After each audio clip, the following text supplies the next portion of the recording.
Assalamualaikum warahmatullahi wabarakatuh. Perkenalkan, nama saya Puspita Sari, NIM 2121224. Saya ingin membacakan materi dari kelompok 7 sampai kelompok 13 untuk memenuhi tugas UAS pada mata kuliah akhlak. Materi-materinya yang pertama, akhlak terhadap diri sendiri, akhlak kepada kedua orang tua, akhlak kepada orang lain, akhlak terhadap lingkungan, hubungan akhlak dengan psikologi, hubungan akhlak dengan sosiologi dan contohnya, dan yang terakhir adalah kedudukan akhlak dalam proses pendidikan. Yang pertama, akhlak terhadap diri sendiri.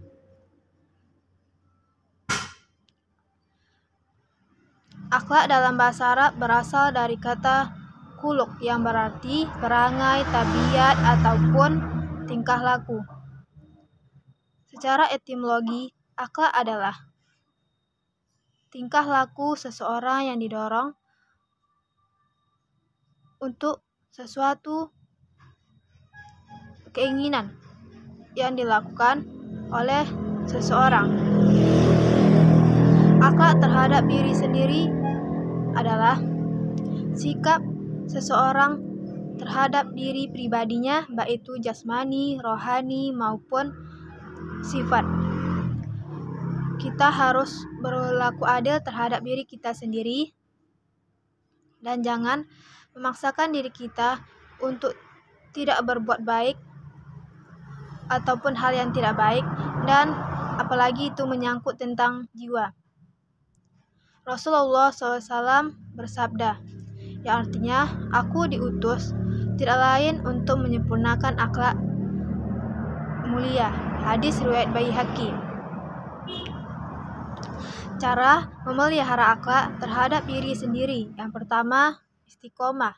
Istiqomah adalah sikap teguh mempertahankan keislaman dan keimanan, baik itu yang bersifat banyak cobaan ataupun rintangan yang harus kita hadapi. Sabar adalah menahan diri dari segala sesuatu yang tidak disukai oleh Allah Subhanahu wa Ta'ala. Ifah adalah menjauhkan diri dari hal yang tidak baik dan memelihara diri kita dari hal yang menjatuhkan, merusak, ataupun merendahkan kita. Zuhud adalah kecondongan dalam hati terhadap duniawi ataupun merendahkan hati terhadap duniawi. Akhlak terhadap kedua orang tua ataupun akhlak kepada kedua orang tua. Akhlak kepada kedua orang tua adalah menyayanginya, menghormatinya kepada kedua orang tua dengan sopan dan santun, dan berbakti kepada kedua orang tua yang masih hidup ataupun yang sudah meninggal. Allah Subhanahu wa Ta'ala berfirman dalam Quran surat Al-Isra ayat 23, Bismillahirrahmanirrahim, wabil walidaini ihsana, yang artinya, dan berbuat baiklah kepada kedua orang tua. Dalam ayat di atas, bahwa kita harus berbakti kepada kedua orang tua itu sangatlah penting, dan Rasulullah SAW juga memerintahkan kita untuk berbakti kepadanya. Akhlak anak kepada kedua orang tua adalah menyayanginya, menghormatinya, mencintainya, patuh kepadanya, dan selalu berbuat baik kepadanya. Contoh akhlak kepada kedua orang tua yaitu bertutur kata yang baik kepada kedua orang tua, menjaga nama baik mereka, dan selalu mematuhi apa yang mereka katakan. Cara berbuat baik kepada kedua orang tua yaitu mentaati yang masih makruh, selalu mendengarkan perintahnya selagi itu masih dalam ajaran agama Islam. ataupun masih dalam perintah Allah. Tidak menghina keduanya. Berbakti kepada kedua orang tua dengan pendekatan rasional dari awal kandungan hingga kita dibesarkan dengan penuh kasih sayang dan dicintainya sampai sekarang dengan penuh kasih sayang dan selalu menyertai doanya untuk kita. Allah Subhanahu wa Ta'ala mewasiatkan untuk berbakti kepada kedua orang tua. Pahala bagi orang yang berbakti kepada kedua orang tua yaitu di dunia selalu dilapangkan rezekinya, dipanjangkan umurnya, sedangkan yang di akhirat adalah dihapuskan dosa dan dimasukkan ke dalam surga. Sebab orang yang tidak berbakti kepada kedua orang tua atau sebab orang yang selalu durhaka kepada kedua orang tua itu pengaruh teman, pengaruh lingkungan, dan orang tua tidak pernah menyayangi kita dari kecil. Itulah sebabnya kita durhaka kepada mereka. Balasan orang yang durhaka kepada kedua orang tua yaitu dipendekkan umurnya, disempitkan rezekinya, dan Allah murka kepada kita, dan kita juga akan mendapatkan dosa. Akhlak kepada orang lain. Yang pertama, insan. Insan adalah segala perbuatan yang hal makruh atau menghindari dari hal yang bersifat dosa. Aspek-aspek dalam insan. Yang pertama, ibadah. Allah Subhanahu wa Ta'ala menjelaskan tentang ibadah. Ibadah itu menunaikan segala jenis-jenis ibadah seperti puasa, zakat, haji, umrah, dan hal yang lainnya dengan menyempurnakan rukun, syarat, sunnah, dan adab-adab. Akhlak adalah buah dari ibadah dan muamalah. Muamalah Allah Subhanahu wa Ta'ala menjelaskan dalam Quran surat An-Nisa ayat 36. Tawadu yaitu rendah hati. Orang yang rendah hati tidak membandingkannya dengan orang lain. Sementara orang sombong selalu membandingkannya dengan orang lain dan menganggap itu berlebihan. Keutamaan tawadu itu sikap tawadu tidak akan menjadi rendah derajatnya. Malahan itu akan menjadi dihormati dan dihargai. Masyarakat malahan akan senang dan tidak ragu untuk bergaul dengannya. Malahan derajat seseorang yang bersikap tawadu akan tinggi di hadapan Allah Subhanahu wa Ta'ala. Faktor yang membentuk sikap tawadu yaitu sabar, bersyukur, dan menghindari sikap takabur. Yang ketiga yaitu ta'awun. Ta'awun adalah sikap saling membantu. Manusia secara sosial tidak bisa berdiri sendiri, harus dibantu dengan orang lain. Contoh yaitu kita harus saling membantu satu sama lain, menutupi aibnya, dan membantu sebisa mungkin. Yang keempat, takaful, yaitu asuransi syariah. Usaha saling melindungi dan tolong-menolong kepada orang lain dalam bentuk aset dan pengembalian yang tergantung tentang resikonya. Yang kelima yaitu tasamuh. Tasamuh adalah akhlak terpuji dalam pergaulan yang saling menghormati dan menghargai satu sama lain, dan harus ada batas-batas dalam ajaran syariah. Manfaat tasamuh itu mempererat dan mempersatukan sesama manusia atau sesama umat muslim, mempermudah jalan dalam suatu masyarakat seorang muslim.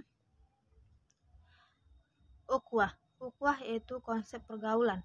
Konsep pergaulan harus dalam seseorang atau manusia yang harus bergaul dengan mereka terhadap atau hal apapun. Akhlak kepada lingkungan. Akhlak kepada lingkungan adalah segala sesuatu yang berada di sekitar kita, baik itu binatang, tumbuh-tumbuhan, ataupun benda yang tak bernyawa. Kita sebagai manusia harus menjaga, melindunginya, dan melestarikannya, karena itu adalah kewajiban bagi setiap masyarakat.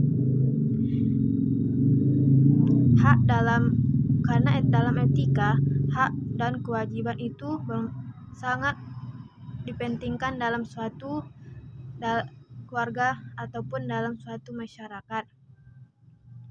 Metode dalam pertumbuhan lingkungan yaitu keteladanan, prestasi, dan yang lainnya.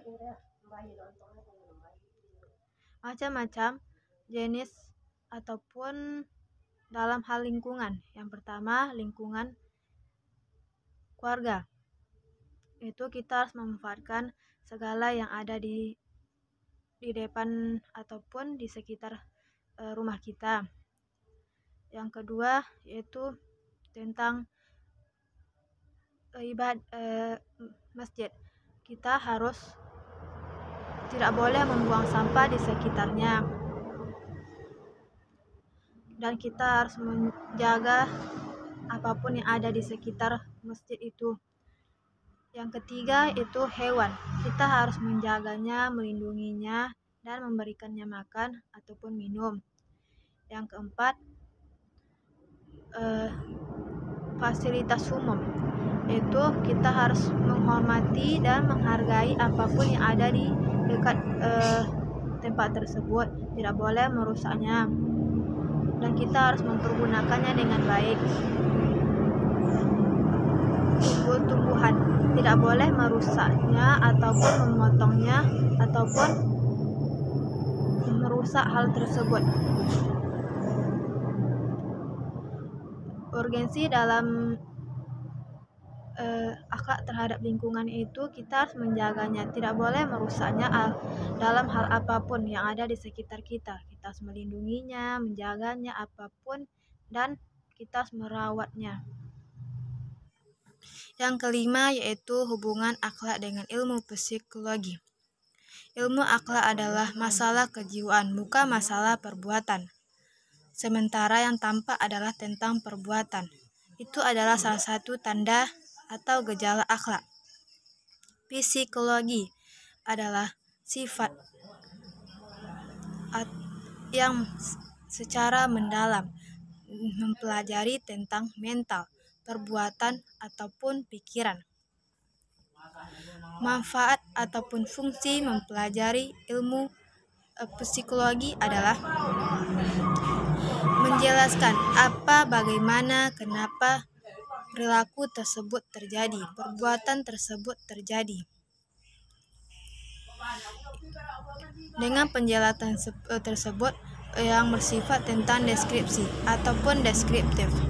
Manfaat mempelajarinya itu untuk memperoleh pemahaman mengenai gejala-gejala jiwa dan pengertiannya tentang gejala-gejala jiwa tersebut sesama manusia ataupun khusus anak-anak.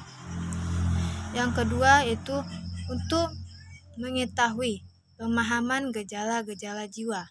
Yang ketiga untuk mengetahui cara penjelasan mengenai cara yang baik. Hubungan akhlak dengan ilmu psikologi itu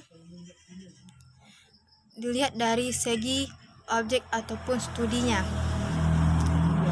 Ilmu kejiwaan tentang mengenai gejala-gejala kejiwaan ataupun mengenai gejala-gejala manusia.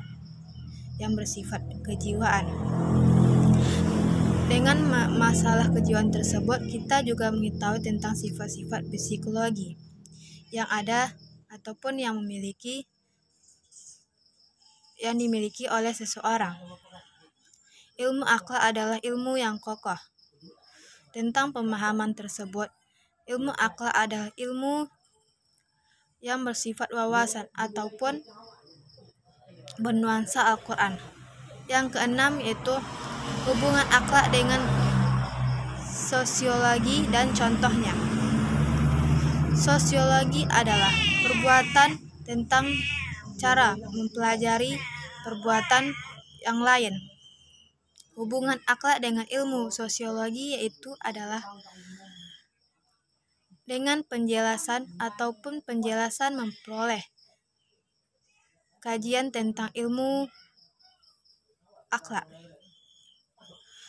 Ilmu akhlak adalah pemahaman tentang mengenai gejala sosiologi. Contoh sosiologi itu yang pertama sesama Muslim. Kita harus menghormatinya. Kalau ingin dihargai, kita juga harus menghargainya dan harus menghormati sesama ataupun yang lebih tua ataupun yang lebih muda. Akhlak kepada non-muslim itu menghargai keyakinan mereka. Akhlak kepada diri sendiri itu dengan menjaga, memelihara diri kita sendiri dan menghormati diri kita sendiri. Akhlak terhadap keluarga yaitu mematuhi perintah mereka, tidak berkata kasar, menyayanginya dan melindungi mereka. Akhlak terhadap lingkungan yaitu selalu memanfaatkan apa-apa yang ada di sekitar kita dan memanfaatkannya sebesar-besar mungkin. Yang terakhir atau yang ketujuh adalah kedudukan akhlak dalam proses pendidikan. Akhlak adalah tata aturan ataupun proses ataupun perilaku pembentukan akhlak tersebut sesama manusia. Akhlak sesama manusia, akhlak sesama Tuhan, dan akhlak sesama alam semesta. Pendidikan itu adalah usaha sistematis yang bertujuan agar setiap manusia dapat membentuk tercapainya satu tahapan, itu dengan tahapan kebahagiaan dunia maupun lahir dan batin. Kedudukan pendidikan akhlak itu sangatlah penting dalam proses pendidikan tersebut. Pendidikan dasar ataupun pokok penting dalam proses pendidikan akhlak yang sangat berkarakter dan membentuk wawasan yang berorientasi ataupun tentang nilai-nilai jiwa. Kedudukan akhlak dalam proses pendidikan.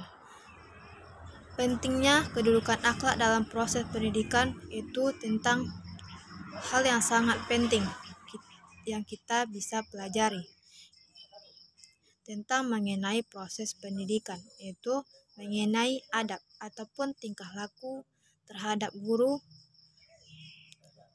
akhlak di sekolah, ataupun akhlak dalam menuntut ilmu. Contoh akhlak dalam pendidikan itu seorang murid kepada gurunya, yang contohnya itu mentaati dan memuliakan seorang guru, belajar sungguh-sungguh di sekolah ataupun di rumah.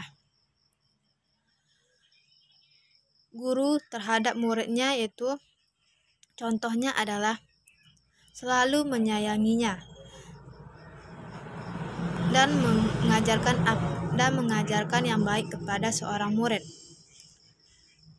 Akhlak kepada ataupun akhlak menuntut ilmu contohnya adalah ubahlah niat kita dan belajarlah dengan sungguh-sungguh. Dan antusiaslah dalam belajar ataupun bersyukur dalam menuntut ilmu, dan selalu sabar dalam menuntut ilmu. Itu adalah proses pendidikan.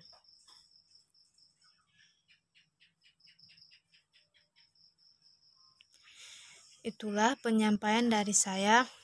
Saya mohon maaf kalau ada kesalahan ataupun perkataan yang kurang baik. Saya akhiri dengan Assalamualaikum warahmatullahi wabarakatuh.